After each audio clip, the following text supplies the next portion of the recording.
Hello and welcome to the Ice Guys. This is the show that takes you into the world of the National Hockey League. Every game, every day, from a betting perspective. With pro sports handicappers, Ian Cameron, Alex P. Smith, and various guests from the world of hockey and sports betting. And now, here's your host, Ian Cameron.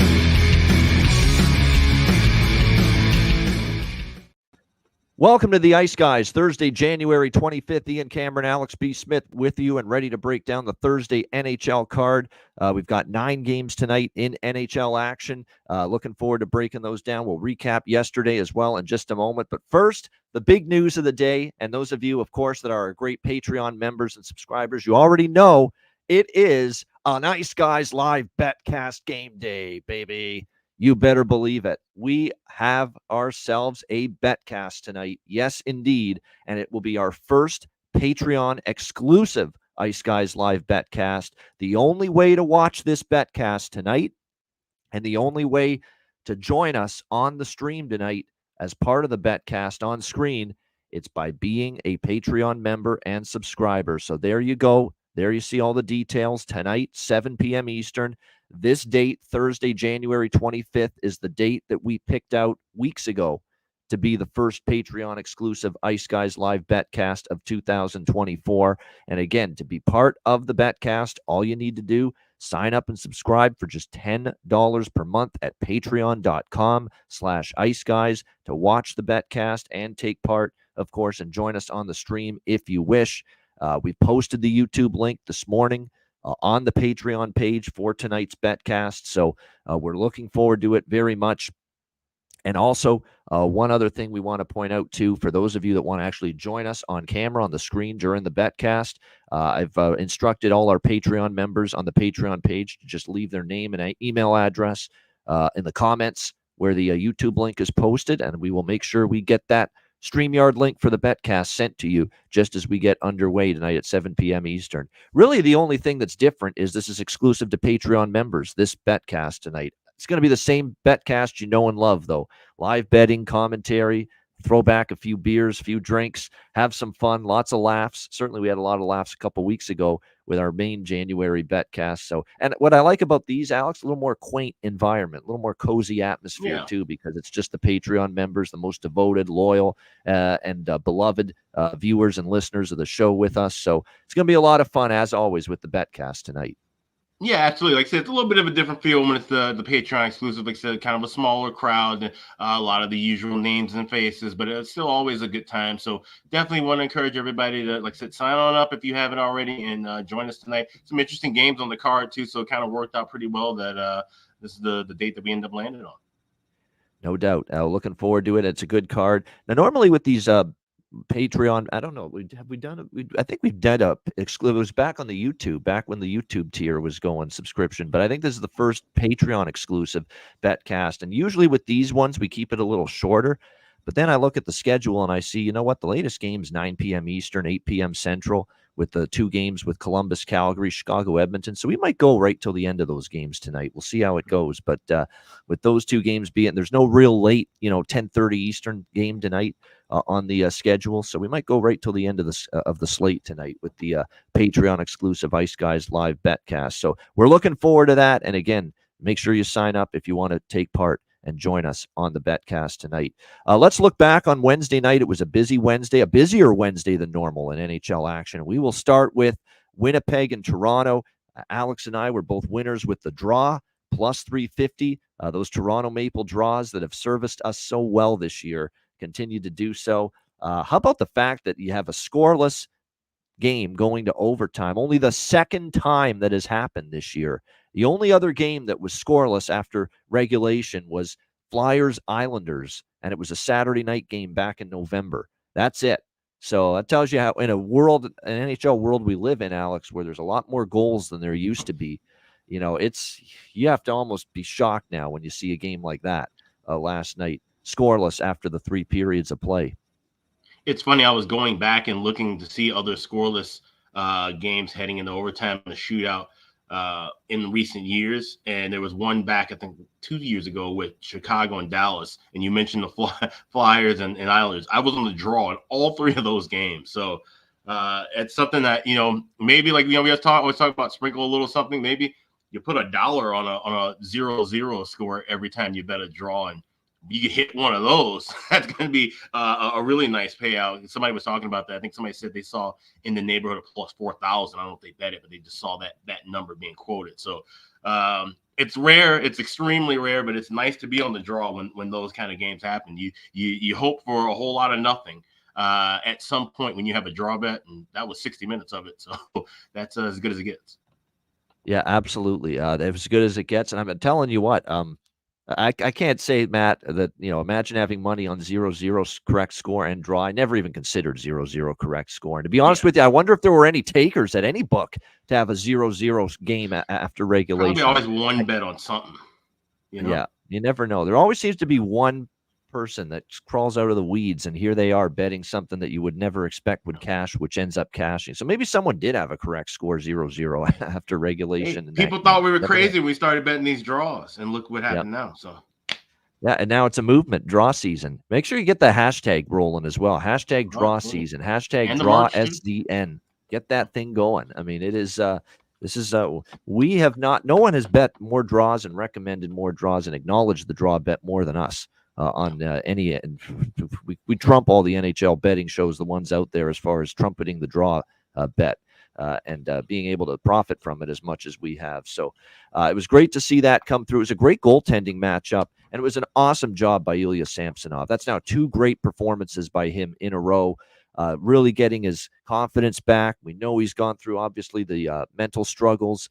The team has had his back. The coaching staff has had his back. GM Brad Treliving has stuck by him the whole time. And to see him not only get the win and the shutout win and be spectacular, especially on a 2-on-0 breakaway that the Winnipeg Jets had shorthanded in that game. And he made like 2 or 3 incredible saves during that time. He looks like he's getting his game back. It's great to see. You can tell he's very well liked. What a great guy he is, too, because in the post game, they always give out the belt. And a lot of teams do this. They do some kind of post game thing after they win. They give out the belt for Toronto after they win. And Samsonov who got the belt the last game when they beat Seattle, he wanted to give it to Matthews because Matthews got the overtime winner. Matthews said, no, none of that shit. You're keeping that belt, Sammy. You're keeping that belt because you earned it. You were that good last night for us once again. So it's really cool to see that. And look, the Leafs didn't play good at all. They played like ass for like half the game. Terrible. And that bad line change with Mitch Marner and Austin Matthews, which resulted in that 2-on-0 rush, shorthanded for Winnipeg, got their ass benched and stapled to the bench for like 2 or 3 shifts, including the next power play when Sheldon Keefe didn't put him out there on the ice. So you don't see that from Keefe very often. That angry, that pissed off, especially with his top players publicly, behind the bench there. But he was. But all's well that ends well. Like I say, for Toronto to get a win out of that game with how they played, especially early in it, that's all Samsonov, and credit to them finding a way. As for the Jets, I mean, I'm concerned about their offense, and the big news is Josh Morrissey's injury as well. They were down to 5 defensemen in that game, and now without Morrissey, who knows how long his absence might be, but that is definitely a concern moving forward. Team that's already without Scheifele and Velarde up front, so injuries suddenly, and impact injuries as well, starting to mount here for Winnipeg. Despite the fact that they've had this terrific season to this point. We saw Arizona and Florida. It was Fight Club at the beginning of that game with the Coyotes and the Panthers, and man, you love to see it. And this stems from a situation that happened between these teams in the desert where Nick Cousins was running around acting a fool. That's also the game he got injured. Zucker had enough of his antics and plowed him into the boards. Florida wasn't happy with that. Arizona wasn't happy with Cousins acting like a douche on the ice, which he's done quite a bit here this season. And I guess they decided, you know what? We don't like you for something, and you don't like us for something. We're going to settle it with a couple of scraps right off the hop. And that's exactly what we got with Arizona and Florida last night, where we saw 2 fights right off the get-go in that game. Gadjevich and O'Brien ended up fighting there at the beginning of that game. Lomberg against McBain right off the hop. So it was just, hey, we want to, settle this, and, let's put it all out on the table. That scrap right off the hop, given the animosity and the extracurriculars that took place when these two teams played earlier in this season. So that was quite a way to start the game. Florida just shelling poor Karel Vejmelka, who continues to struggle in net for Arizona. 3-0 lead after the first, and they roll to a 6-2 victory. That was a beautiful game for me. First period over, full game over, which was my best bet on the show. Florida team total over. All of it cashing in last night, Alex. And Florida getting the job done. And I know that I think you were on the first period over and full game over in that game as well. And I had even the Panthers team total over. So it's a wonderful result, sweeping that game, and Florida getting back on track at home, which I know there was a focus from Maurice and the players going into that game last night. Like, hey, we got to start playing better on home ice. We're doing our thing on the road. We got to bring it to Amarant Bank Arena, whatever the fuck it's called now, and get the job done. And Florida has certainly much better on home ice last night, correcting those issues. Yeah, absolutely. I mean, just came out and absolutely blitzed Arizona, a team that, we talk about how great they've been playing right now, but they just seem to be going through kind of that bit of a fatigue. The injury bug has bit them hard as well. You've got this now. You went from having a 1A, 1B system that looked pretty good at the end of last season with Vejmelka and Ingram to now Connor Ingram has, become a standout goaltender in the league, at least in this season. And Karel Vejmelka has massively fell off. And so now you have such a wide gap. And when I do I'll do my standings rankings, my goalie charts before tonight's betcast, I have a 30-cent difference between Ingram and Vejmelka, where I had a 20-cent difference in favor of Vejmelka around this time last year. So it's funny how things can change in a calendar year. And Florida took advantage of that, jumped all over, got the first period over, cashed easy with 3 goals in the first, hit that full game over. And like I said, I had a little bit of Panthers team total in that as well. So just a really solid, sound game from Florida. And they can keep stringing wins like that together against teams you need to beat. They're going to be right there in the mix as far as certainly a playoff team. But, we could be talking about them possibly winning that Atlantic Division title, especially with, other teams in that division kind of slipping off a little bit. No doubt. It was the Nathan MacKinnon show in Colorado last night. Oh, my goodness, what a performance. And it's not the first time he's at a game like that. And he's certainly capable of it. But that was absolutely outstanding. Steven Stucci, good to see you, my friend. It's been a long time. He's a Minnesotan. Much like where Alex is, right? St. Paul. He's a grand 7 guy. We ran into each other several times. Yeah, no doubt. It's been a long time, my friend. Hope you're doing well. I have not talked to Stephen in a very long time, and it's just you get so busy, and sometimes you lose contact with people. But we wish you well, and it's good to see you in our chat here and tuning into the show here. But yeah, Colorado just outstanding last night, 6-2 victory over the Washington Capitals. Nathan MacKinnon just could not be stopped. He was just a natural hat trick in the second period. He adds a 4th goal to make it to give Colorado their 6th goal in that game. And that last goal he scored, that 4th goal, what a fucking bomb of a shot. My goodness. I mean, when that guy shoots the puck, it's like a missile coming for your head. I mean, serious. I mean, it's not just accuracy, it's velocity. I don't know if very few forwards shoot the puck harder than that guy. Like, it's going to rip your head off if it hits you without a mask on, decapitate you. Holy fuck. I mean, my goodness, what a shot that guy's got. But what a night he had. I mean, a natural hat trick, 4 goals for Nathan MacKinnon last night, 6-2 win for Washington. Other than the first period over not hitting, that was a very good game for me as well. Team total over on the Avs and the full game over 6 there. Carolina, Boston, the first of the TNT games, 3-2 Hurricanes. Mom's trip. You can tell they were up for that. You can't disappoint Mom. It was a nice win for Carolina. I thought Spencer Martin played all right. First start with the Hurricanes. Yeah, he did. And that's another reason I think they wanted to dig in, play well for him, and they did. Boston made a push. Marchand getting them 2 goals to tie the game. But Jordan Martinook with the game winner. Now, that's a shot that Allmark's got to have. It's definitely a save he should make. But credit to Martinook. It leaked through Allmark and gives Carolina the lead, and they would hold on for the 3-2 win. And so Jordan Martinook, obviously game winner with over a minute left, and unfortunately ruined the draw for me. So thanks, Jordan, for that. But nevertheless, I will say this. You knew he was going to get interviewed after the game, but you didn't necessarily think Ma would join him in the post-game interview on TNT. How are you doing, Ma? Yeah, Ma Martinook was there with Jordan. Wendy Martinook, and if you watch that game and you saw some of the reactions that they would show in the Mom's press box, she had some of the great reactions there in terms of how she was into it from the press box, Mrs. Martinook, Wendy. And what a sweetheart. I mean, my goodness. And you could tell that it was kind of emotional for Jordan having mom beside him there for that post-game interview with Liam, Biz, Ace, and Hank on TNT last night. That was so cool, I thought. It was a wonderful moment, wonderful television. Proof how TNT just gets it right. That was phenomenal. I loved it. Yeah, absolutely. Yeah, that's something that ESPN wouldn't have probably even thought of doing. Like I said, it kind of incorporating that. But the TNT, once again, knocking it out of the park. And, she was mic'd up as well during the game. So it was cool to see him score. He's mic'd up, and then they cut to her in the press box as well. So you love seeing those moments like that. Those are the moments that make watching this game and watching sports overall as a whole great. Seeing these guys get to perform in front of the family members who helped them work hard as they could growing up to get to this point now, and to be able to share in those moments now, it's truly special. No doubt. It was great television there, and a nice win for Carolina. And they're in action again tonight. In fact, both of those teams are Carolina and Boston playing back-to-backs, and obviously we'll get to their games tonight momentarily. We had St. Louis with a 4-3 win against Vancouver in overtime last night. Credit to the Blues. Persistent, found a way. Vancouver comes back, ties it late, and then they still win in overtime. Now, there's debatable. It could have been interference on that overtime winner for Braden Shen.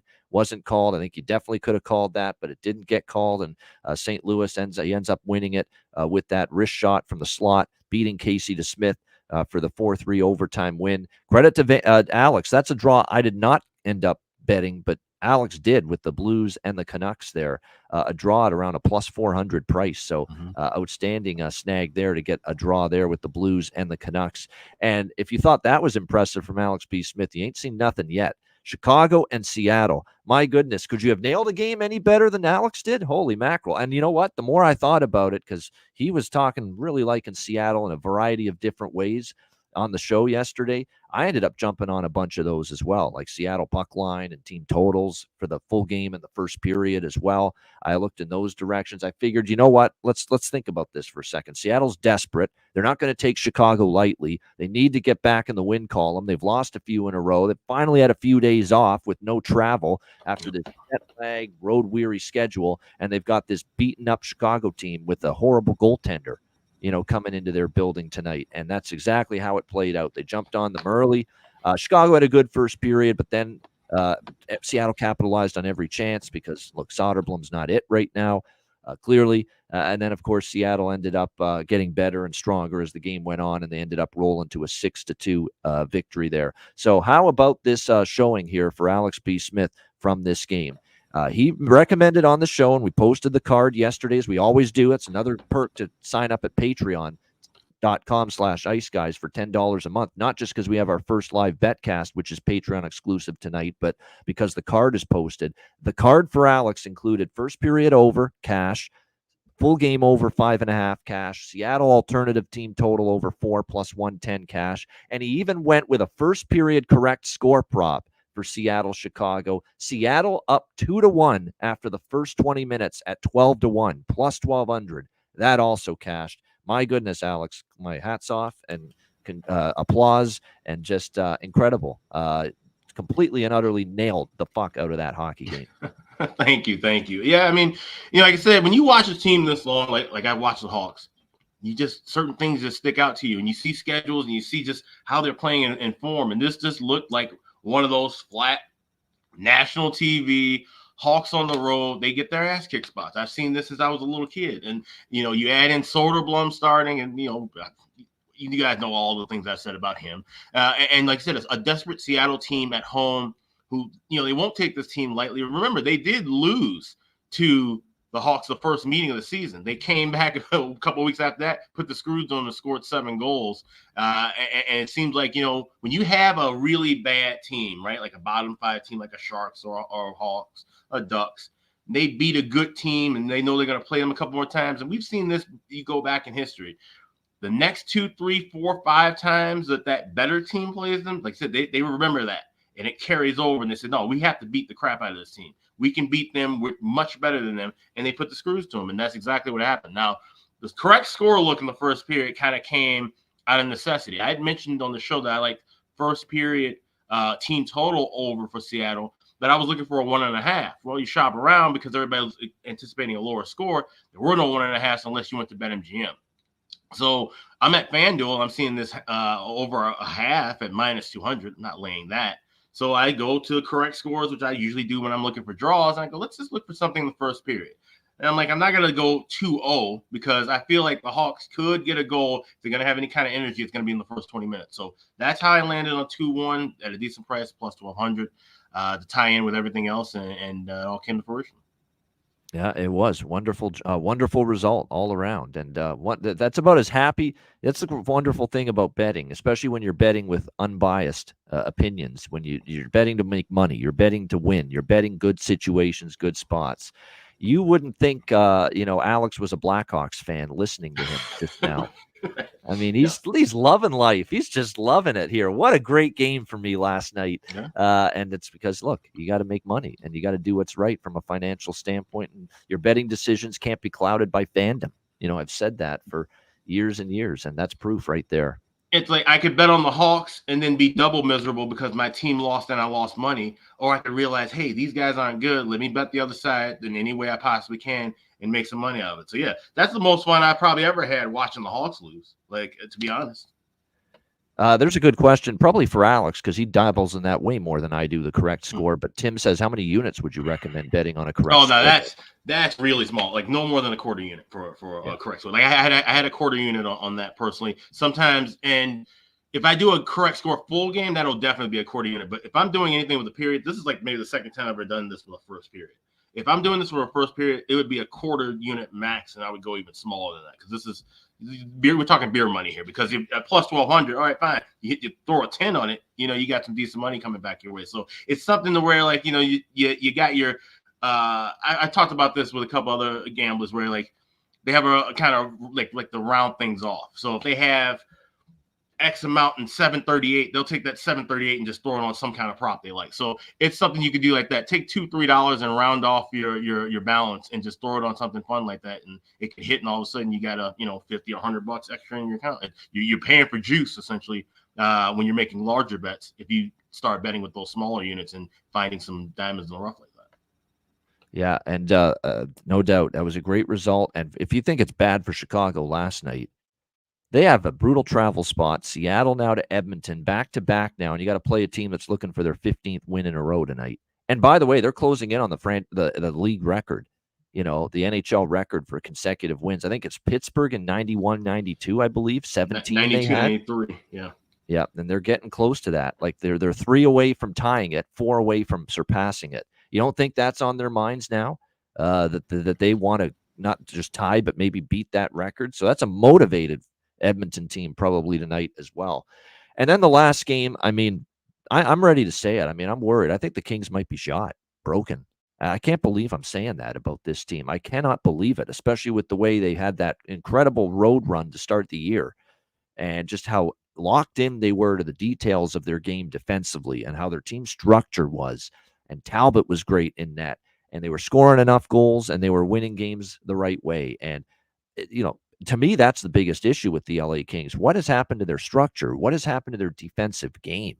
What has happened to it? And last night was just a dreadful disaster. You're up 3-1. You're in control against a Buffalo team that is just erratic, inconsistent, that's also playing a back-to-back on the road. And the LA Kings somehow lose the lead and end up getting 4 unanswered scored against them to lose 5-3 last night to the Buffalo Sabres. And that's the lowest of the low for all of these losses that they have had. Just absolutely dreadful. 2-12 for the LA Kings now in their last 14 games. And Anjay Kopitar says we're not playing as a team. Todd McClellan, the stupidity that went into the loss is beyond explainable. And someone actually asked Todd McClellan after the game, are you worried at all currently with this bad run about your job? And I can't believe it. Last night's the first time I'm thinking, is Todd McClellan going to get gassed here if this continues for another few days or a week or so?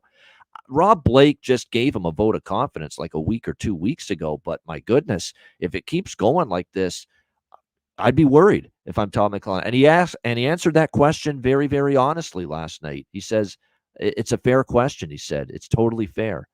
That's what he said about that question about, whether he was worried, about the status of him as a head coach right now. But no more angry words, Pointed words and remarks following that loss came from anyone but Drew Doughty after that game, who really, really lit in and laced his team for this recent run, saying, we've got guys in this room that are too worried about themselves, worried about their points. Is that like a veiled shot at Pierre-Luc Dubois, maybe? I don't know. But he did score last night, by the way, so that was good to see that. I did bet that goal prop, so that was the one good thing for LA.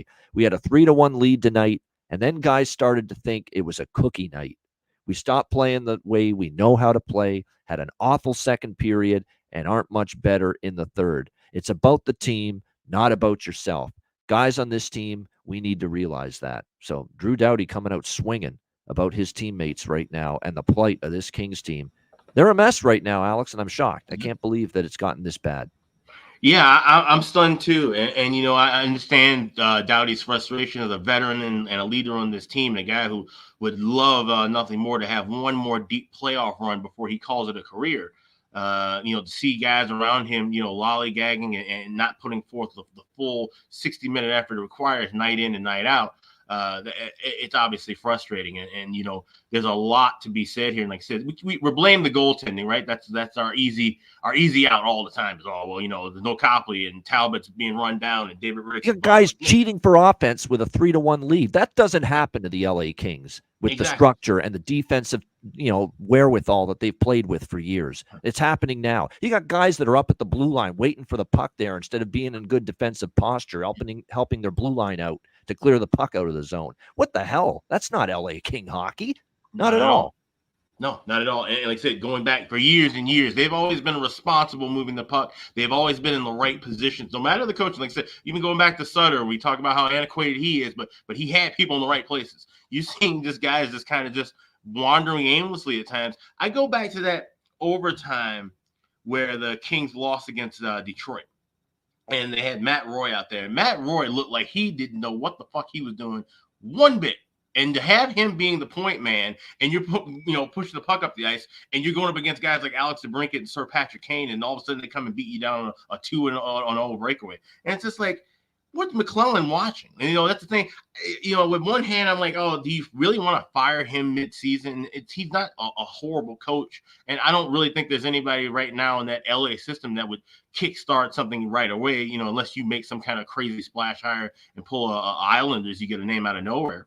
But other than that, it just seems like this Kingston, maybe they need the break. And Nick in the chat said that, maybe the break is what's going to need to reset them. They need something to change soon. And it may not come from something on the ice. It may be getting off of the ice that is the big shakeup they need. But something else is going to happen. And they will have to make some changes. And I'm sure Rob Blake's on the phone daily now. We talked about him trying to find another goaltender. But maybe, shake up and get some guys out of there who are not pulling their weight. And see if you can refresh this thing before it's too late. Yeah, I mean, Talbot hasn't been as great. I get that, but my goodness, you're exactly right. Philly Eagle Flyers got it nailed. They look slow. They're getting beaten to loose pucks, and you can't win puck battles if you don't have the foot speed to win those battles. And in a lot of instances, LA doesn't have that right now, and it's a sickening feeling. You're right. Maybe this blue line, we overrated it because I thought I liked Matt Roy's game last year, 2 years ago. He hasn't been that same guy, not even close this year. For the LA Kings. I don't think even Mikey Anderson's played as well this year. He's made some fumbles and fuck-ups with the puck, too. They all have. They all have. And even though Doughty was ripping the team, he's not absolved the blame either. Nope. He's had some issues as well in terms of his own end. And look, he's played a lot of games. You're not going to get the absolute best of him. I'm not going to blame I don't mind I think Gavrikov's been solid. He's the one guy I wouldn't blame too much. I don't think I have too much issue with him right now. But Englund and Clark, I mean, poor Brant Clark, this kid's just a young kid here. It put into a tough spot here with the team struggling right now.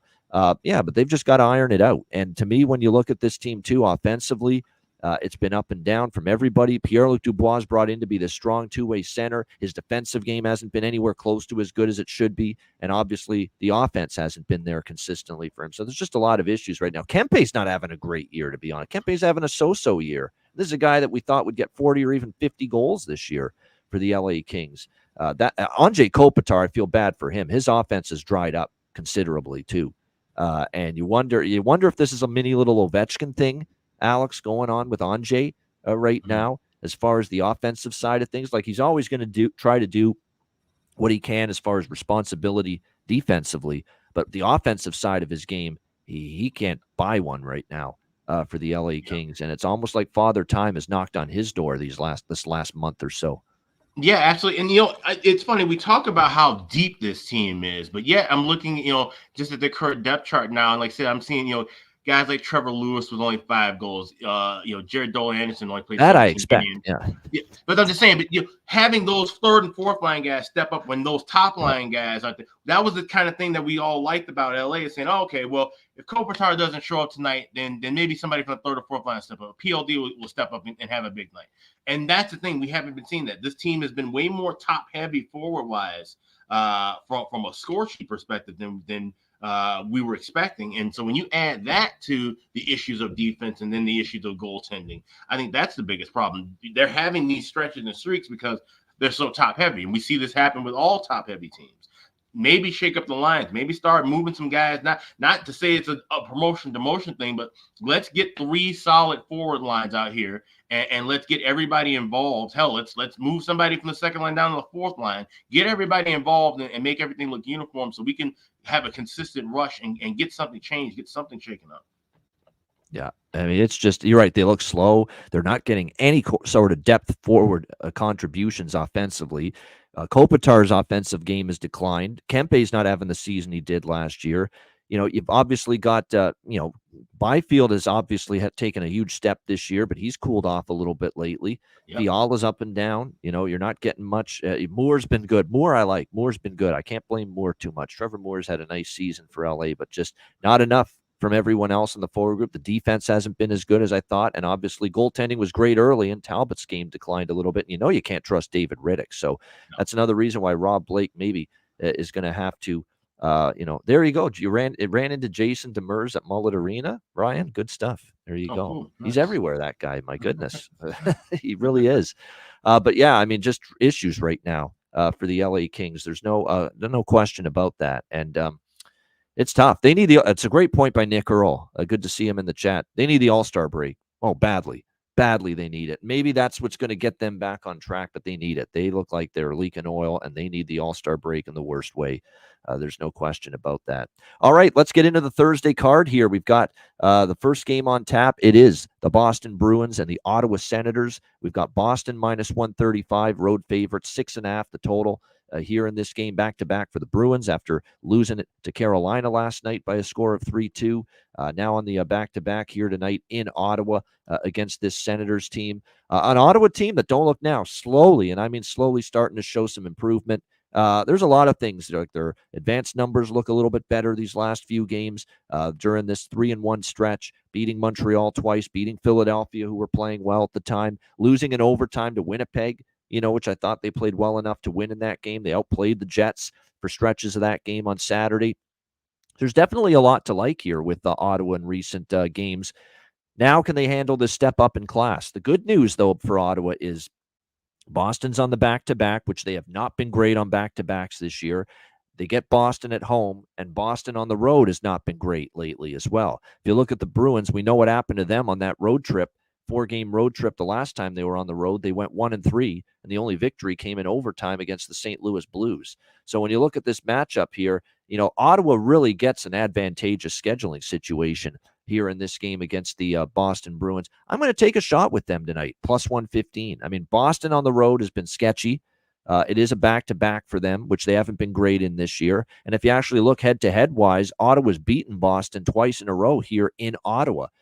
In Canada's capital, 7-5 last October, 3-2 in a shootout last December. The last 2 times the Senators have hosted the Bruins, they won both of those games. So I'm going to take my shot here, and I'm probably going to sprinkle it with this Ottawa team total, because if you actually look here, Ottawa did put up 7, I remember, last year in Ottawa against the Bruins, and that was a spot too, if I can remember. I'm pretty damn sure Boston played the night before that game as well, that 7-5 win that Ottawa had last year against Boston. So that's what I'm going to do here. I'm going to look at Ottawa plus 115, Ottawa team total over. I think this might be a decent first period over, and both teams to score first period as well. I think both of those are of interest to me. So lots to like here, Bruins and Senators. What do you think here in this one, Alex? Boston, Ottawa.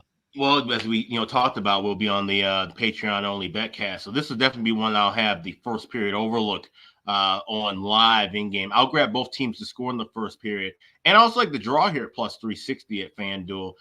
This had a tighter draw history, deeper draw history going back years prior. But like I said, I could see this one being kind of a close battle.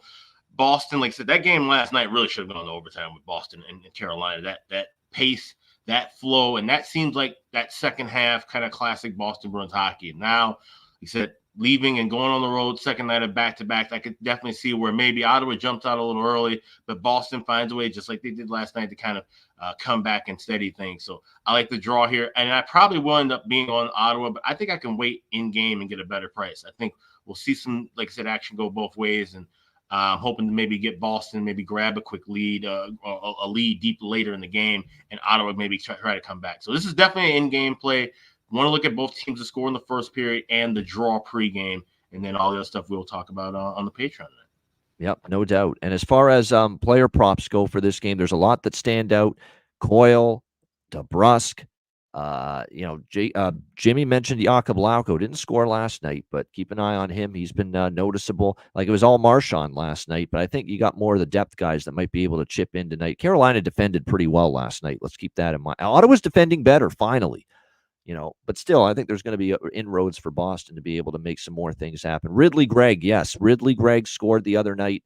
You're getting outstanding prices still with him, even though he's now on the second line with Stützle and Batherson, but still great value there. I think Pinto's worth a look. He finally got on the board since returning from his suspension against Montreal. He's now got points in back-to-back games since he's been back. So Pinto, probably worth a look. So keep an eye on that. There's a couple props there for Ottawa that definitely stand out. And I mentioned Matthew Joseph, and he ended up, I think, getting on the board as well for Ottawa the other day against Montreal. So definitely good to look in those directions as far as props go. All right. Look, the Montreal Canadiens have not had a good season. The Islanders an up and down season, but this is going to be a much anticipated game simply because it's Patrick Roy going back to Montreal, where his playing days there ended with a thud as far as that game where he got lit up by Detroit. We know what it was, 95. Mario Tremblay, the coach of the Canadiens, leaves him in net to suffer that night. And then the old stare down as Patrick Roy was finally taken out. And then between Tremblay and Roy, and then the next thing you know, Roy says, I want out. I want to trade, and the rest is history. He was out of Montreal, and next thing you know, he's going to Denver and becoming a member of the Colorado Avalanche, and the rest is history. He ends up having a great run there with Colorado. But the Islanders minus 145, road favorites, 6 the total here in this game. Deep down inside, I'm sure time heals all wounds, but at the same point in time, the Islanders, or Patrick Roy, I think still would always be interested in beating this Montreal team when he's got a chance as far as coaching against them. So I think when you look at this game, I certainly do like the Islanders side here. And I'm going to lay the $1.45. I'm not screwing around here with the regulation or -1 or anything like that. I'll pay up to get minus 145 here on the Islanders. I thought the Vegas game, look, they got Vegas pretty angry after the New Jersey loss. Cassidy kind of called them out. And Vegas played a pretty good road game the next night against the Islanders. So I don't fault them too much for losing that second game with Roy behind the bench. They're 1-1. Don't forget they beat a very good Dallas team before that in Roy's debut. I don't know. Montreal, I'm just not seeing what I'm hoping to see. I know Ottawa, I thought they were going to be a lot better than that against the Ottawa Senators. And I think definitely when you look at that game 4-1, I was not impressed. That's a team that beat you down 6-2. You lost 9-4 to Boston. Supposed to respond after those 2 games. And I thought the push from Montreal wasn't as great as I thought. And all of a sudden now, goal scoring here, 2 of the last 3 games, especially against Ottawa, they could not find the back of the net. So that's definitely a concern for me going into this matchup. Now, I will say this, Montreal, the last 2 times they've hosted the New York Islanders, they have won. So I do want to keep that in mind. And that there is definitely, we have seen them play well here. But I like the Islanders here off a loss to Vegas here. Patrick Roy is going to want to go in there and get this win. I think the team, knows that these games coming up to the All-Star break are important if they want to give themselves a chance here to be a playoff team when it's all said and done. So I'm going to go Islanders, but I'm going to go minus 145, not the regulation, because I actually do think this could be a draw, even though I like the Islanders to win. Let's be real. They went to overtime against Dallas with Roy. very close to overtime with Vegas the other night. So keep that in mind. And yes, I know it's going to be Semyon Varlamov getting the start tonight for the New York Islanders as opposed to Ilya Sorokin. But I read a quote the other day when they asked Varlamov about Patrick Waugh being the coach of the team now. He says, "I love it. This is almost like a dream come true for me." Like, that's something else. So, and keep in mind, that's a Russian goalie saying that. Mm-hmm. You know, you would not be shocked in the least to hear, you know, a Canadian goalie especially say, "Wow, Patrick Waugh's coaching here, someone I idolized." That's a Russian goalie saying, "Wow, this is a legend. This is a guy that was one of the best of all time at his position when he played the game, and now he's coaching my team and coaching me." That's exciting. And watch Patrick Waugh's influence probably get better goaltending now moving forward a little bit from this Islanders team. Who better to learn from than Patrick Waugh as far as goaltending is concerned? So watch Varlamov play a pretty good game tonight. He's loving having Waugh here as his coach. Apparently, they've worked, you know, already in the first few days on some things as far as Varlamov's goalie techniques and all that. So watch him go out there, play pretty solid tonight. Wouldn't shock me. So Islanders and a draw split for me here. Alex, what do you think? Islanders Habs. Yeah, well, and I posted a kind of funny thing on Twitter, kind of saying that you know, Varlamov was going to be excited for Waugh to be back. Remember, these guys go way back to when Waugh was coaching in Colorado, and the reason why Semyon Varlamov was still in the league and why he got paid was because Waugh trusted in him, and he ended up having a huge year. He had 41 wins in that 2013-2014 season, led the NHL, and that pretty much kind of started the trajectory going upward for Semyon Varlamov. So he's got Patrick Waugh to thank for that in a lot of ways. So I could see where he would definitely be jazzed up for that. Yeah, I mean, 140, 145 is usually my cutoff. And you know, this is a spot here where it's worth laying. Like I said, you can't trust these teams to win in regulation. And I'm on the draw because you look at the chart Chris Otto have provided us. Islanders, number one team in draws. 38% of their games have gone past regulation. Montreal, 34% of their games have gone past regulation, 16 draws. So when you add those two things together, and the fact that we're still getting a price above 300, definitely have to roll with the draw here. But if I had to pick a side, it would be leaning heavily toward the Islanders here in this spot. He said Waugh coming back to Montreal, which keep in mind, when he was with Colorado, he went just 3-3 against Montreal, coaching them, and 1-2 in the Bell Center. So there's no real strong trend one way or the other as far as Waugh returning back home to face the Habs. But I think the Owls will be in a good spot here. So give me the draw, and maybe if we see something in game tonight during the betcast, I might try and grab some Islanders. There we go. All right. And that meant, again, we've got our Patreon exclusive live betcast tonight. So if there's any uncertainty from either of us pregame, you know, about what to do with any of these games, that's what the betcast is for. The betcast always opens the door to greater opportunity with many of these games, and I'm sure it will be that way once again tonight. As far as the props for this game, you look at, you know, Bo Horvat's, I think, a game-time decision, but I think he's going to end up playing. Pierre Engvall is back, and he's on the second line with Nelson and Palmieri. I don't mind looking in that direction with Engvall potentially. There's some value there with him. You know, Montreal ain't scoring right now. They've shaken up the line. Slavkovsky's back down to the second line with Monahan and Armia. Anderson up to the top line now with Suzuki and Caulfield. And, you know, Anderson in the past has been able to score playing up on that top line with Suzuki and Caulfield. So I think this might be a Josh Anderson kind of night if you're going to look at someone for Montreal in the goal scorer prop category. All right, Arizona, Tampa Bay. We've got the Lightning minus 220 home favorites, 6.5 being the total in this game. Obviously, that was a very tough spot last night for the Coyotes with Vejmelka in net. He struggled in that 6-2 loss against the Florida Panthers last night. Florida was also chomping at the bit to play a better home game after a rough homestand last time. So it was not a great night for Vejmelka. He stayed in for the whole game, knowing it was a back-to-back, knowing that Andre Tourigny was going to go with Connor Ingram tonight on the back-to-back. So Ingram is in net for Arizona tonight. Vasilevsky for the Tampa Bay Lightning. You've got some injuries really on both sides, but more so on Tampa. You know, they've been without, obviously, Stetcher and Barrett Hayton, Travis Boyd, Matt Dumba's out on the blue line, but Eric Chernak is out for Tampa.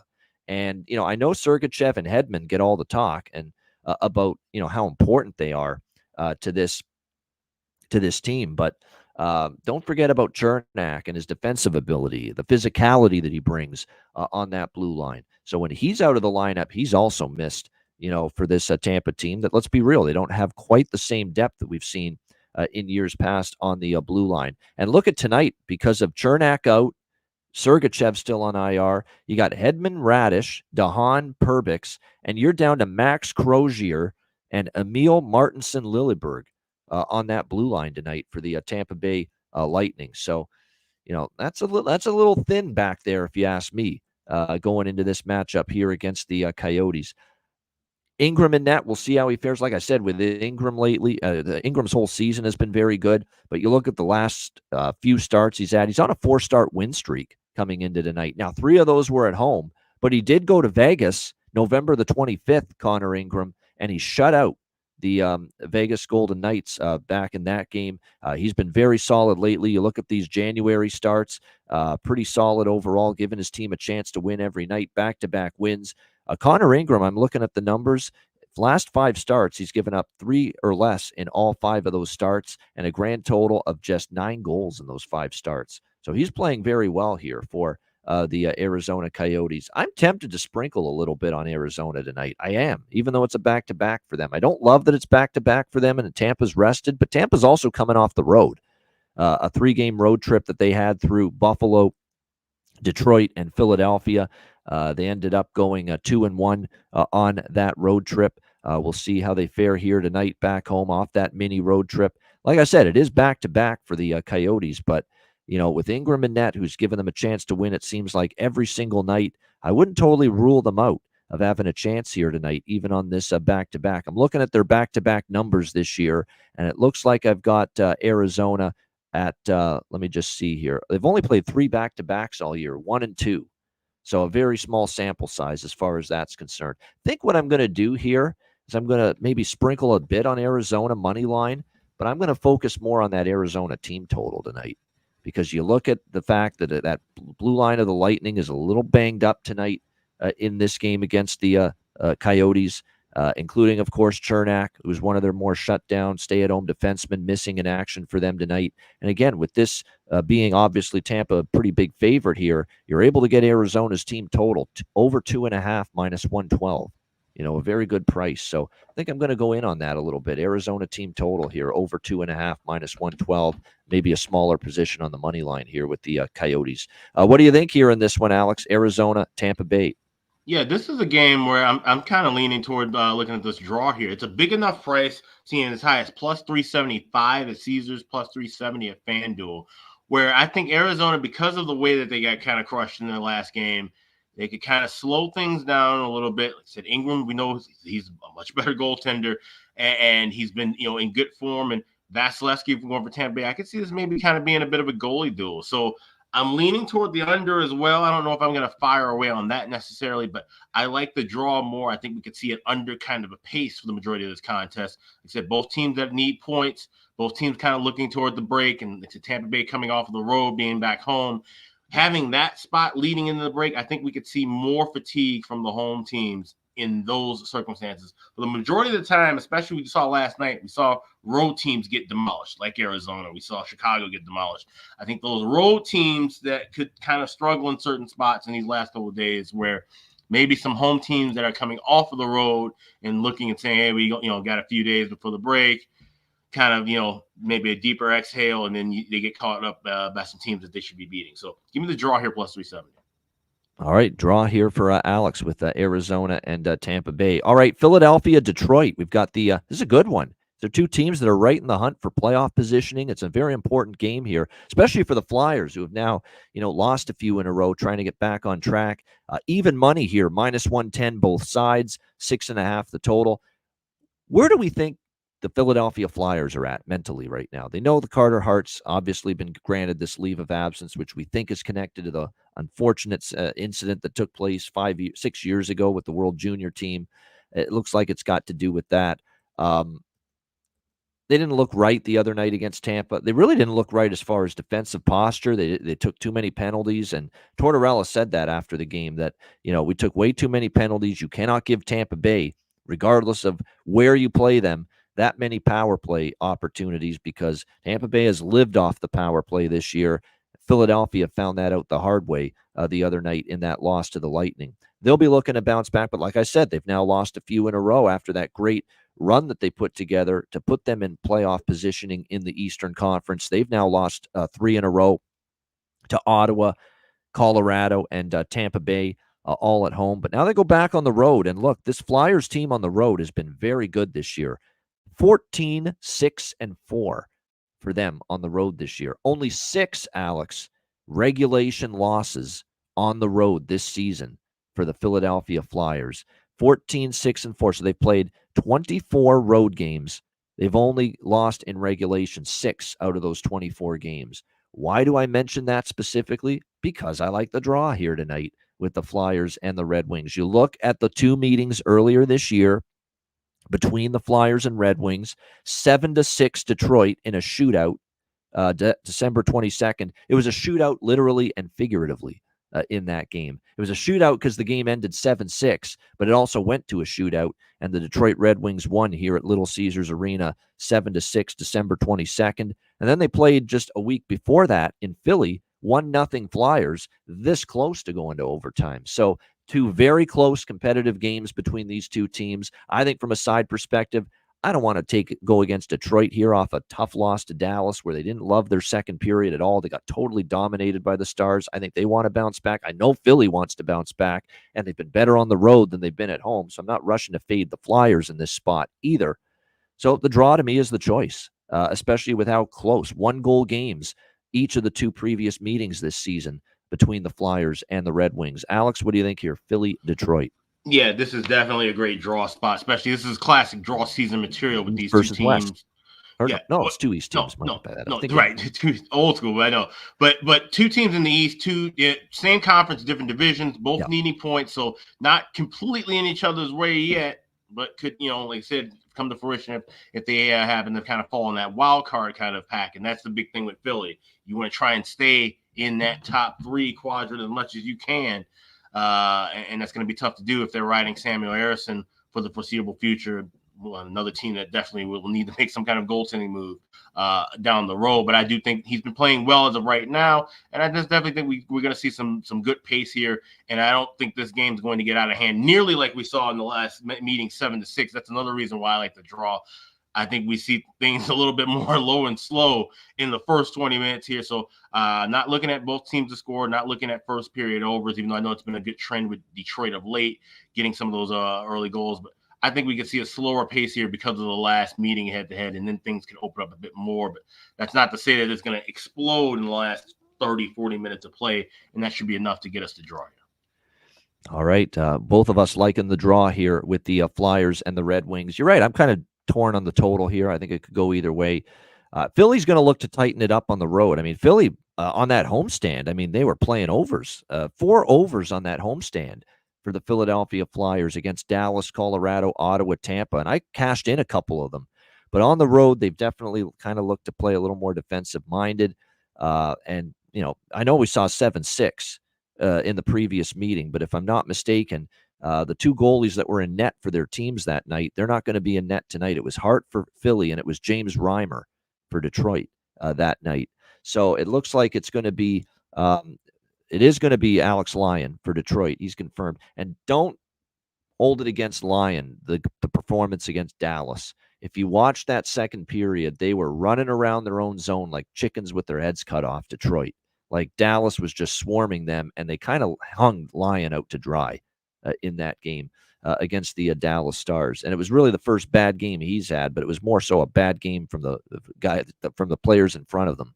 That night, because Dallas in that second period, I mean, it was a thing to behold just how much they were completely dominating the Detroit Red Wings in the second period of that game. But we'll see. Lyon, that's true, Matt. Lyon, in terms of there was a couple but goals that, maybe one that went under his arm. You're right. That should have had that one, but still, they were running around. They made life very difficult on him. So we'll see if he bounces back. As for the most part, he's played pretty solid here for the Red Wings. We expect Sam Ersson in net for Philadelphia here. in this one. But I think when you look at this matchup here, it should be two teams that want it. I think you're going to get a competitive matchup and a good chance to see this game go beyond regulation. Yeah, Joel Farabee for sure. Cam, anyone on that second line, Farabee, Frost, and Atkinson.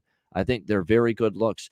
Noah Cates is on the top line right now for the Philadelphia Flyers as well. So, it does show that maybe there's a little value for him. Now, I know his offensive game has been a little bit quiet lately for the Philadelphia Flyers. No goals and 1 point in the 5 games since he's been back with the team. But he's going to be elevated here to the top line tonight with Couturier and Konechny. So definitely a bump in the lineup here for him tonight and for Noah Cates. And then for Detroit, if you're going to look at props in their direction, I would say Fabry. Perron scored the other night. By the way, JT Compher is a game-time decision tonight for Detroit. But I would mostly look at Perron, Fabry. And don't sleep on, even though he's on the fourth line, he does get power play time too. Daniel Sprong. Every game I'm seeing that guy get chances. And that's someone to keep an eye on as well right now for the Red Wings as far as props are concerned. All right, New Jersey and Carolina. We've got the Hurricanes minus 160, home favorites, 6.5 being the total in this game, back-to-back for the Hurricanes after a 3-2 win on the Moms trip last night in Boston. So now they return home for a back-to-back here as they take on the New Jersey Devils. New Jersey has definitely had their tough times. We've talked about how they've kind of struggled without Jack Hughes, but give them credit. 6-5 win against Vegas in overtime earlier this week without Jack Hughes. So that's good, positive momentum for them, and a sign that, life can go on and New Jersey can win hockey games when Jack Hughes isn't in the lineup. And of course, he remains out of the lineup. Now, the interesting thing here is not only is Hughes still out, of course, Siegenthaler and Brendan Smith on the blue line, Dougie Hamilton on the blue line, but now you've got the two cases of Michael McLeod and Cal Foote, who look like they might be tied with the sexual assault case and incident from 6 years ago with that Canadian World Junior team. And Cal Foote, has been in and out of the lineup, but losing Mikey McLeod, how many times have we just sung praises for Mikey McLeod this year on this show, and the way he's played and how he stepped up for the Devils, especially without Jack Hughes in the lineup. So that is what's even more unfortunate. I mean, we're not here to talk anymore about, at least for the time being, about what they did off the ice, if they were involved. We're talking from a hockey perspective. Mikey McLeod, missing him is significant for the New Jersey Devils with the way he was playing going into his removal here from the team and this leave of absence that he's now going through. Carolina's won 4 of the last 5 meetings. These teams have actually not played yet this season. And of course, these two teams haven't played since their playoff series last year, where Carolina knocked out the New Jersey Devils in the second round. I'm taking New Jersey here. With everything I just said about the Devils and, Jack Hughes being out and now Mikey McLeod being out, New Jersey, I don't want to back at home. At home, they're just, I don't think they're very reliable. On the road, this is a 14-8 hockey team this year. 14-8 on the road for the New Jersey Devils. 6 games above 500. They've played well on the road. They get Nashville coming off the euphoria of beating Boston with the Moms, and it was a wonderful game and great ambiance. The Moms were in the dressing room before the game doing the player starting lineups, announcing it for the team. Now you play the very next night. I worry about this spot here for Carolina. That's number one. Number two, I worry about laying a fucking minus 160 price with Antti Raanta. I worry about that too, big time. Antti Raanta is not a let's lay minus 160 with goaltender for me right now. And look, Spencer Martin played well. Spencer Martin played solid. In fact, after what I saw from Spencer Martin last night, you know what I would do if I'm Rod Brindamore? If Raanta struggles again tonight and shits the bed, I'm going to start giving Spencer Martin more net. That's simple. Because I think he played solid last night for Carolina. I don't trust what I've seen out of Raanta. Raanta in these games, even the Detroit game, they won that game. He gave up 2 goals on 12 shots. 12 shots, and he still gave up 2 goals. And one of them was hideous. One of them was off his glove and rolled into the net. So there's definitely still concerns about his level of play. 3.2 goals against average, .866 save percentage for Raanta coming into this game. We don't have a goalie confirmed yet for New Jersey. Nico Dawes is projected. It has not been confirmed as of yet. But I'm going to take a shot here. New Jersey money line, probably a New Jersey team total. I think it's not a bad first period over. Both teams to score first period as well in this game. And even that full game over 6.5. I'm telling you, I'm committed to Carolina overs with Raanta in net, and I'm going to stick to it here tonight against the New Jersey Devils. Keep in mind, the last three Raanta starts since Kochetkov went down, Alex. Do you know what the final scores were? 5-2. 5-2 it was. 4-2 with Detroit. That one barely stayed under, but the other one was 5-2 Minnesota. So 2 overs, 1 under in this 3-game stretch with Raanta in net since Kochetkov went down. So it's a sprinkle across a plethora of bets for me here. New Jersey money line, New Jersey team total over, first period both teams to score, full game over 6.5 here. Alex, what do you think here? Devils, Hurricanes. I'm staying off of a side here. I like totals, and this is a great betcast game because I'll be on the first period over and full game over. But I'm looking for those looks in game. The only thing I'll be betting pregame will be both teams to score in the first period. And like you mentioned, there's a lot of guys missing for New Jersey, but they have to have this next man up mentality, and you have to do it against a division opponent like Carolina. So I think we see some good back and forth pace. Dawes is confirmed. Just seeing likely nothing fully confirmed yet for Raanta. But with those 2 goalies, I expect goals here. You could probably grab a 6.5 at 6.5 at even money right now. Maybe play a little bit small in pocket in case we get goals very early and we have no chance of grabbing a 5.5. But as far as the first period over goes, I'd say $1.35. You could probably try and wait a little bit. Try and even get down to $1.10. That's fine. So we're talking about 1 to 2 minutes into the contest. No doubt. Eric Haula against his old team for prop. I'm interested. Curtis Lazar is playing pretty solid lately. I'm interested. Dawson Mercer is now that second-line center spot with Palat and Toffoli. And Toffoli had the hat trick the other night against Vegas. Look, if Mercer steps up, which I know he's capable of, Palat is back, which really helps, especially now that McLeod is out in addition to Hughes. So, and again, you've got an unstable goalie in the other net right now with Antti Raanta. So I think there are, believe it or not, some opportunities here for New Jersey to be able to score some goals tonight with a Carolina team playing on a back-to-back here going into this game. All right, Nashville, Minnesota. We've got the Wild minus 120 home favorites in this game. And the total right now. And by the way, the draw, I think it might be worth a look, too, in that Devils Hurricanes game. I don't like it as much as some other games. Yeah, I'd say it didn't make my list. Even though it's a battle of division opponents, I think we're going to see a lot of high scoring. This could be one of those where a team kind of pulls away late. So this is one that didn't make my card for the draw. Yeah, I'm with you in that there's better draws than that one. It's one I might sprinkle on, but there are other draws I like more than that. Nashville, Minnesota minus 120 home favorite, 6 the total in this game. We talked about this now for a few games with the Minnesota Wild, where their forward group is about as healthy as it's been in a very long time, no question. Look, when you look at what they are doing as far as offense is concerned right now, 4-1 in their last 5 games, and they've scored at least 3 goals in each game, and they've scored a grand total of 24 goals, Minnesota, in the last 5 games combined. So this has been quite the offensive renaissance for them. 4 straight Minnesota games have gone over the total as well. And again, they've got everyone healthy. And right now, Kaprizov is back, and he's producing. Rossi, Zuccarello, Foligno's chipping in. Eriksson Ek's been good. Boldy's cooled off a little bit, but you got Ryan Hartman stepping up for Minnesota as well, Johansson. So they're healthy up front, and they've got the majority of their top 6, top 9 forwards producing right now. And that's why you've seen the uptick in offense lately for the Minnesota Wild. They are still, of course, without Spurgeon. They're still without Marc-Andre Fleury. As far as goaltending is concerned going into this game, Philip Gustafsson, of course, pressed into duty. With Fleury still out, UC Saros will get the start in net for the Nashville Predators. We've talked about how his play the last few games hasn't been nearly as good, although he was pretty good against Florida. They lost 4-1, but 2 of those goals were empty net goals. He only gave up 2 in that game. He was a little bit better. The fact remains he's still on a bit of a slide, 1-3 in his last 4 starts for the Nashville Predators. Nashville comes into this game off back-to-back losses against Arizona and Florida. I don't know. Something's got to give here. 5 straight Nashville games have gone under, and then 4 straight Minnesota games have gone over. Okay, so what's going to give here with the Predators and the Wild tonight? You look at series history, it's actually been an over series history here.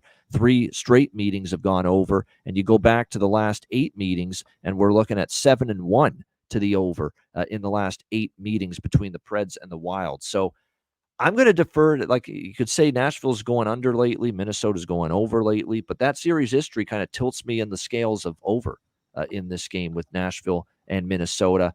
This is one where I might sprinkle a little bit on both teams to score in the first period. I'm certainly be interested in that, and maybe look at the over 6 as well with the Predators and the Wild. What do you think here in this one, Alex? Nashville, Minnesota. We always say styles make fights, right? And in the Central Division, that couldn't be truer. You talk about Nashville and Dallas, it's usually a low and slow start, and then the game kind of opens up. With Nashville and Minnesota, when these two teams play, and I watch these two teams play a lot, being right here in St. Paul, it's always fireworks right out of the gate. And that's proven, like you said, looking at these overs that have cash left and right, and we're seeing a trend of 7-1 to the first period over in the last 8 meetings, and a couple of games have gone to overtime. It's not one of my favorite draw plays because the Wild are just kind of still bumbling around a little bit. Naturally, except playing under, I would be more, leaning toward them going into the draw. Here, I think we see goals. And so I'm on the over 6 as well as first period over of 1.5 minus $1.20. We're getting that cheaper of a price because of Nashville's run and also liking both teams to score in the first period. So I might play these a little bit smaller pregame and then try to jump on and grab some more in game because we're looking at the range where we can get some bigger plus prices. So with that $1.20 first period over, we might play that for only a half unit now and then grab another half unit when we're on the air and hopefully maybe a plus 130, plus 135 and try to just add a little extra value to it. Yeah, Eriksson, Ek, Hartman, no doubt, Rossi, Kaprizov, obviously, and Brock Faber, absolutely. I think that's the best prop is right now Brock Faber. Brock Faber is tapping into his offensive upside and capabilities right now. He's jumping into the play, shooting the puck. He has 2 goals, 6 assists, 8 points in the last 5 games for the great young defenseman for the Minnesota Wild, Brock Faber. So his props are absolutely worth a look. And look, not only the assists, but he's scored in 2 of the last 3 games as well for the Minnesota Wild. So Brock Faber to get a goal tonight, plus 700 at FanDuel, plus 150 to get an assist. I think both of those are excellent looks because he has definitely been piling up the points for Minnesota. For Nashville, you look at their lineup tonight. It's still that great top line, O'Reilly, Forsberg, Nyquist, really carrying the load lately for them offensively. And Nyquist in particular has been showing some value, no question about that. Colton Sissons has assists in 3 straight games. Roman Yossi's been piling up the points, most of them assists, but 9 points in the last 7 games. Here for Roman Josi. So keep an eye on what he's been able to do, obviously, from the blue line for Nashville. All right, next up, we've got Anaheim and Dallas. It is the Dallas Stars minus 330, it looks like here, as home favorites in this game, and the total sitting at 6.5, shaded to the over in this game. Obviously, with Dallas, they get Miro Heiskanen back. That's the first thing we've got to say. A huge, huge deal for Dallas getting Miro Heiskanen back in the lineup for this game tonight against the Dallas Stars. He's missed the last, I believe, 10 games. So to get him back is significant. Obviously, just means everything to this Dallas blue line. Dallas with like I said, against Detroit, it was a weird game where, they were down 2-1 after the first. They had maybe one of their best periods of the season in the second. And then they kind of let Detroit back into the game, but they did hang on to win 5-4 in Detroit, finish that 4-game road trip at 2-2, losing to the Flyers and the Islanders, beating the Devils and the Red Wings. They now return home here to Dallas where, it's been a mixed bag for the Stars, on home ice, especially of late. They still have a 14-10 home record, but a little more up and down lately. Anaheim has been better on the road, but that's not saying much. They're 7-18 at home. They're 9-13 on the road. So they have been better on the road, but like I said, that's not saying much. How much do you make of them beating Buffalo 4-2? It's been a rough stretch for them. They had only gone 2-7 in 9 games before that victory against Buffalo. We'll see how they fare here in Dallas. I will say this, though, about the Dallas and Anaheim recent series. If you look at last year, the 2 meetings, we saw Anaheim win 2-0 at home. We saw Dallas win in a shootout here at home against Anaheim 3-2 last year. And then earlier this season in Anaheim, Anaheim made Dallas work for it. Dallas won 3-2. That was a dead even hockey game. I remember it. and it was a tough one for the Dallas Stars to win there. So we'll see how this one plays out. It looks like for goaltending tonight, Jake Ottinger confirmed for Dallas, John Gibson projected in net for Anaheim, although that has not been confirmed as of yet. You start to look at this Dallas team, and the last game against Detroit, a lot of goals in it. I'm torn with what to do here. Like, by default, my first thought was first period over, full game over with Anaheim Dallas. My first thought was that. I don't know. There's something about this game that's a little leery to me, but I could see actually Anaheim getting on the board in the first period. Momentum from the Dallas game, okay, or momentum from the Buffalo game, I should say, when they won 4-2. The one thing about Dallas this year at home, especially against inferior competition, is this bad habit of theirs to give up a goal in the opening period. It has been a bad trait of theirs. So I'm going to take Anaheim basically Anaheim to score a goal in the first period at -130. And I'm also going to take both teams to score in the first period with Anaheim and Dallas. This has been a bad trait lately for Dallas, where they've given up a goal to an inferior team at home early in the hockey game. And Ottinger's just been as much of a fault, for this as anybody, because he's been in the net for a lot of these starts. The Ottawa game, the Montreal game. I remember some of those home games they played earlier in the season where they're down 1-0, like in the first 5 minutes. So I worry about that here for Dallas, coming off a win to wrap up that roadie, coming back home, and Anaheim with a little bit of a pep in their step after a win to finally snap their skid against Buffalo. Maybe Anaheim can strike early in this game. So, like I said, first period over, both teams to score first period, maybe an Anaheim to score in the first period. I'm interested in all those. I lean first period over, but this is one of those because we have the betcast tonight. Wait for a 5.5. Maybe we'll get a better number during the betcast, the Patreon exclusive betcast tonight. Alex, what do you think here? Anaheim, Dallas. I got a weird feeling about this game, and I think maybe the reason you kind of have a weird feeling about this game too is because this game feels like it's going to be an under. And based on series history, where we've seen 7 of the last 8 meetings go under, Jake Ottinger with tremendous numbers against Anaheim, 6-0, the 1.64 goals against, the 940 save percentage and a shutout. Yeah. And Dallas is really needing 2 points at home, like you said, having been playing the best at American Airlines Center. This game feels under to me, but it feels like we could get a lot of bargain and value betting this game live. I think we could probably get these numbers cratering. We maybe look for, I wouldn't play first period under necessarily, because I think we do see some goals, like I said, especially Anaheim getting on the board early. That could wake up Dallas. So that's the thing that does scare me about looking at any first period totals or anything. Both teams to score makes a lot of sense if you feel Anaheim scores, which you do.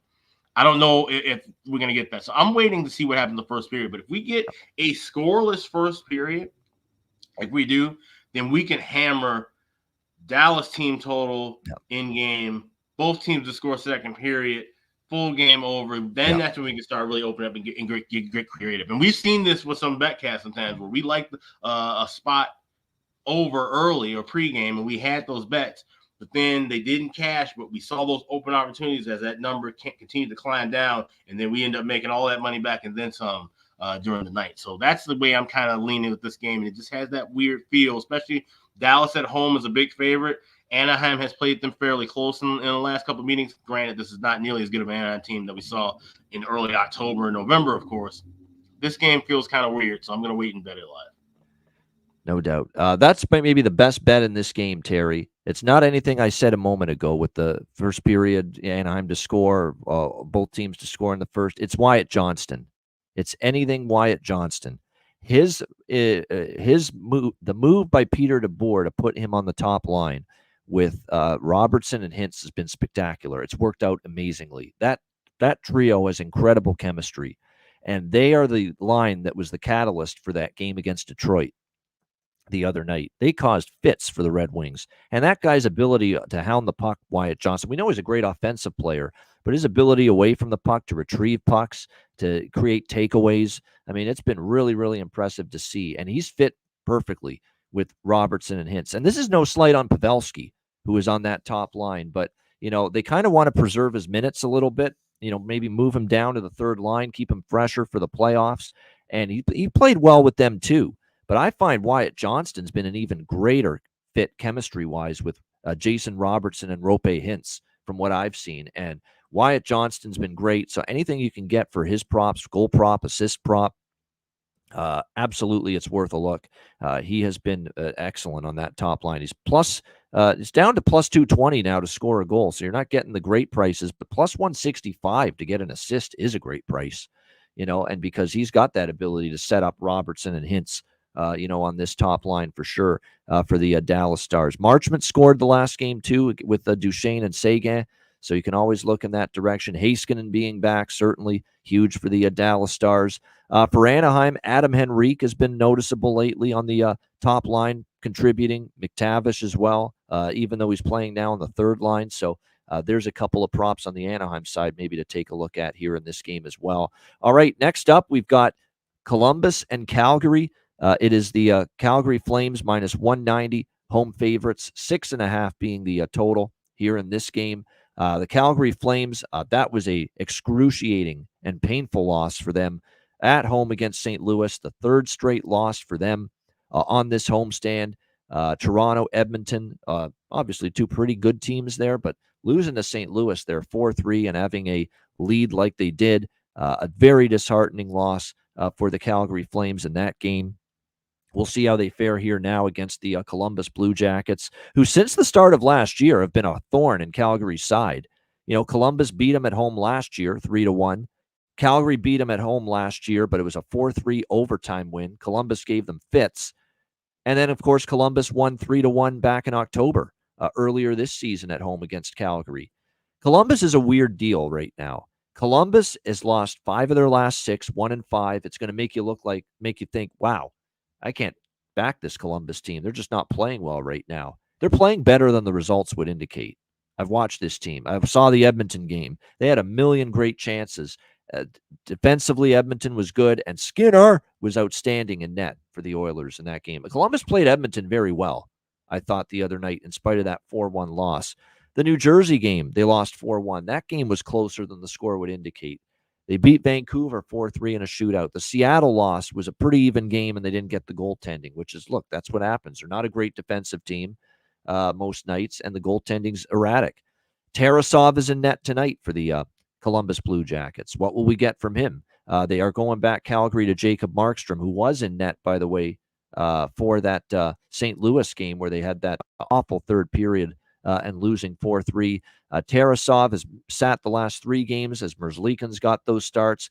Unfortunately, he's allowed 11 goals in his last 2 games, and a 4.08 goals against, 875 save percentage is not exactly something that makes you all that optimistic or confident right now in backing Columbus. But man, I'm tempted. I really am tempted to take +1. The Calgary minus 190 right now, the definition of an erratic team, the Calgary Flames, minus 190, and a Columbus team that's been a thorn in their backside since the beginning of last year. I think I have to sprinkle just a tad on Columbus. It terrifies me that Tarasov's in net for the Jackets, but the Columbus and draw split is kind of what I was thinking here in this game. Remember, it went to overtime in Calgary last year between the Blue Jackets and the Flames, so I'm interested in that.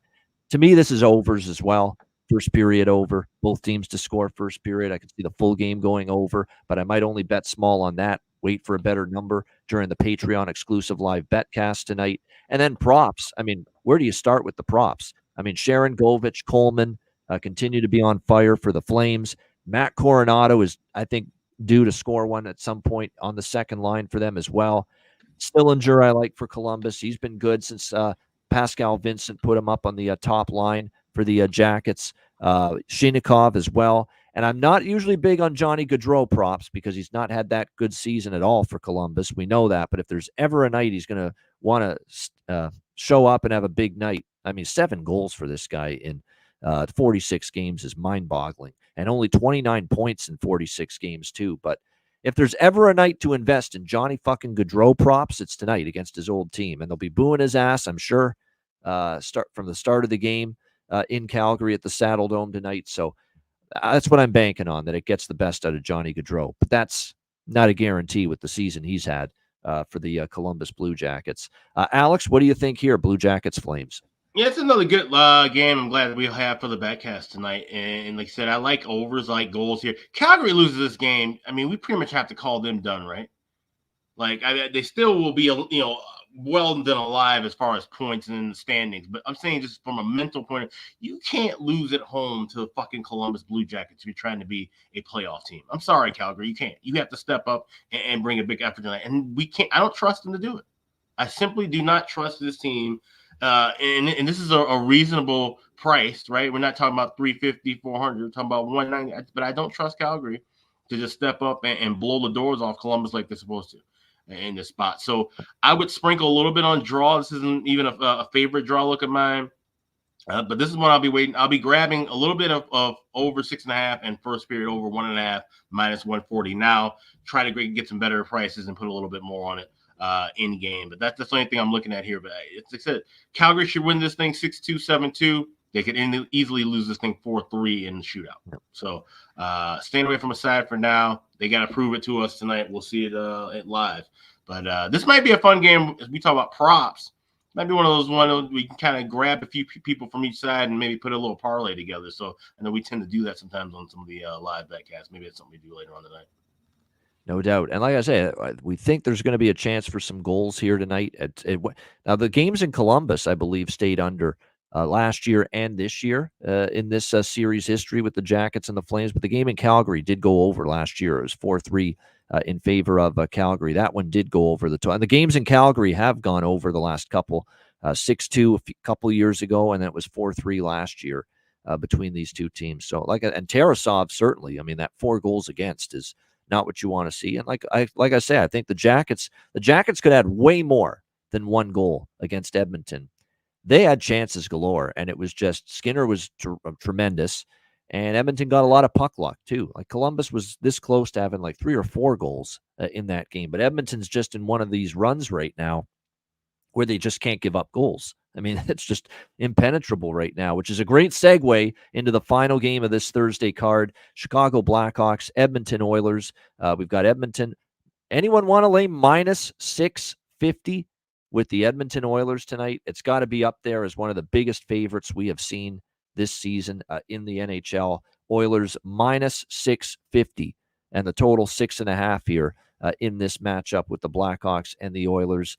The Blackhawks are in a dreadful, dreadful scheduling spot here. Off the Seattle game last night, where they end up getting beaten 6-2, and now they got to go to Edmonton here for back-to-back tonight against the Edmonton Oilers, who are rested, who are looking to make it 15 in a row against the Blackhawks, an Edmonton team that's won 6 or 5 straight head-to-head against Chicago. Now, Chicago gave Edmonton everything they could handle earlier this month in the Windy City. It was 2-1 Edmonton.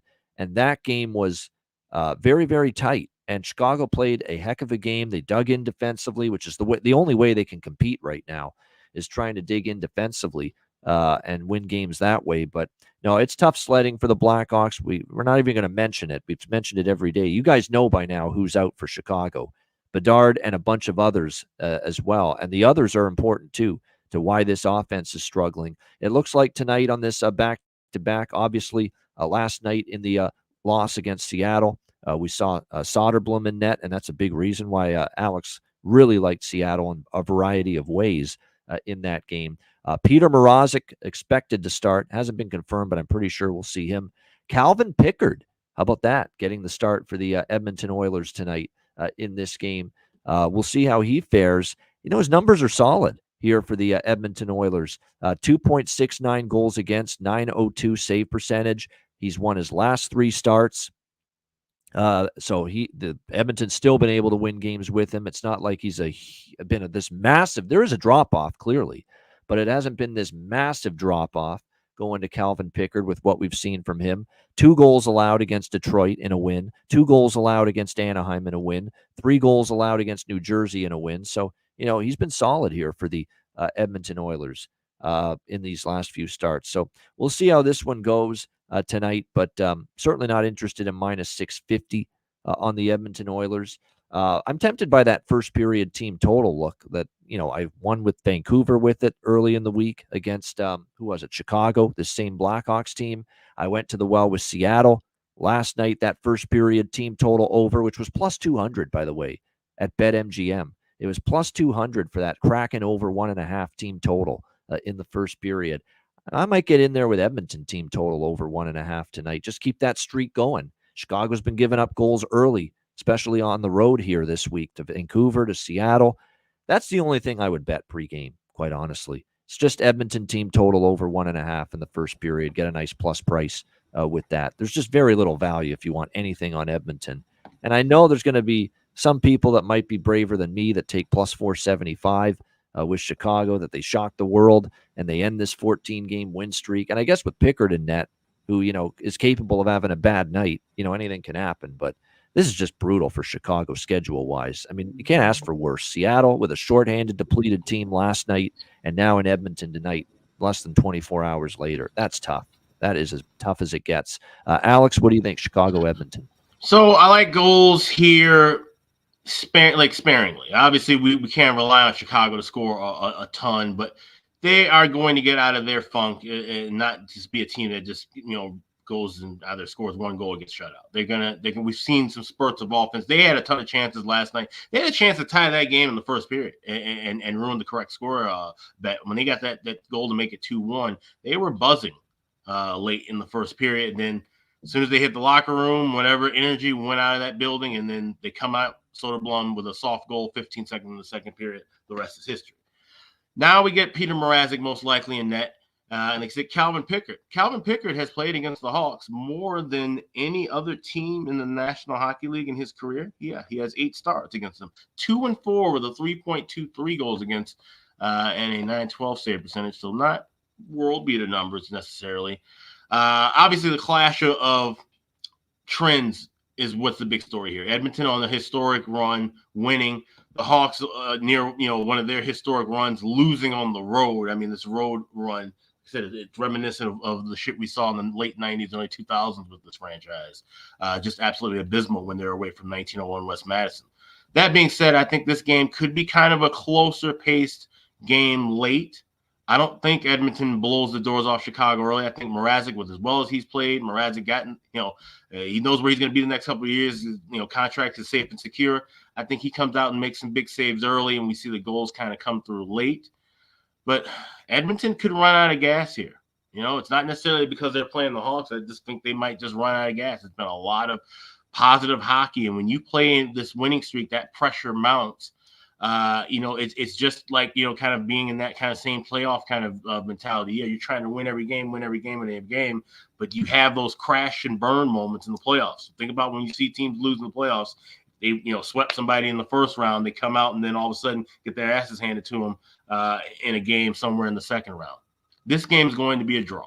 I like this at plus 550. I was going to bet this regardless because of the principle of plus 550 for the draw. You have to have some of that in pocket. But I actually think this is a legitimate draw play to the sense of where Edmonton could, bounce out, get a ton of chances and pepper Mrazek with shots. He makes saves, and then the dam breaks. We saw this happen in games late against Winnipeg. We saw this happen in games late against Dallas. That's Mrazek's MO. He starts off strong and hot, but then the blue liners start getting weak and tired, and then he starts, he can't stop everything. He's not a brick wall. Something trickles through, and then that's when we start seeing him be more human. We see the defense even take more shifts off, which is insane, and things get out of hand. But with Edmonton, they're one of those teams, especially at home, even with this streak, we've seen them kind of let teams back into it. And now with Pickard in net, he's someone who can give up a goal or two. So plus 550 on the draw is something I'll be betting pregame, and I'll be looking for some other things when we're live on the betcast. All right, there we go. Draw at plus 550. What a price there. The only thing I might sprinkle on that, but the only other thing pregame I'm on side or total is the Oilers team total over 1.5. If, for some reason they don't strike twice in the first, this is why it's good to have the Patreon exclusive live betcast tonight. We'll be able to maybe bet some live stuff in this game, see how it starts, maybe have that wait, just be patient. If Edmonton doesn't, have an outburst of offense early, that maybe it can come later in the game as Chicago really starts to feel the fatigue set in of Vancouver Monday night, Seattle last night, and now Edmonton tonight, third road game in 4 nights, no question. So definitely Interesting to see how this one plays out. As far as the props go for Edmonton, I'm going to continue to say the same two guys, Fogle and McLeod. This is where the value is, and this is a big reason why Edmonton has been winning 14 games in a row, going for number 15 in a row tonight. Fogle and McLeod have given this team some depth scoring to help out Leon and Connor McDavid and Hyman and Kane. And Dylan Holloway, don't sleep on him, too. He's up to the third line now, and he's playing better and better each game. Dylan Holloway might be able to chip in as well for the Edmonton Oilers tonight. All right, that is the Thursday card. Shout out to everyone in the chat. 276 live viewers. Hit the like button. We appreciate it very much. And as we mentioned off the top of the show, and for those of you that are patreon.com/Ice Guys, Patreon page members, you already know, you saw the YouTube link get posted this morning. Tonight is the night. It is our first Patreon exclusive live betcast tonight at 7 p.m. Eastern time. Again, sign up and subscribe for just $10 per month at patreon.com/Ice Guys to watch and to take part in tonight's betcast. It's the only way to watch tonight's betcast, and it's the only way to take part in it is being a Patreon member. So join us for that. It's the same betcast you know and love from the regular ones, a live betting commentary, a bunch of our great viewers and listeners joining us, throwing back some booze as well, and always a lot of fun. So looking forward to our first Patreon exclusive Ice Guys live betcast of the new year tonight at 7 p.m. Eastern. The YouTube link is posted on the page, and the YouTube link is only viewable to Patreon members. It's an unlisted YouTube link, so you can't see it publicly. You can only view it through the Patreon page as a member. So important to point that out. And if you want to join us on the betcast tonight and you're a Patreon member, just leave a comment where the YouTube link is posted on the page. We'll send you the StreamYard link for the betcast before it begins. And, of course, all the other regular content is there. Sides, totals, player props, daily, goalie charts, totals charts. We've got bonus videos coming up during the All-Star break. All that and more. Patreon.com/Ice Guys. Just $10 per month, plus tonight's exclusive live betcast. And, of course, don't forget about the store. Get your gear and your Ice Guys merch at iceguys.myspreadshop.com.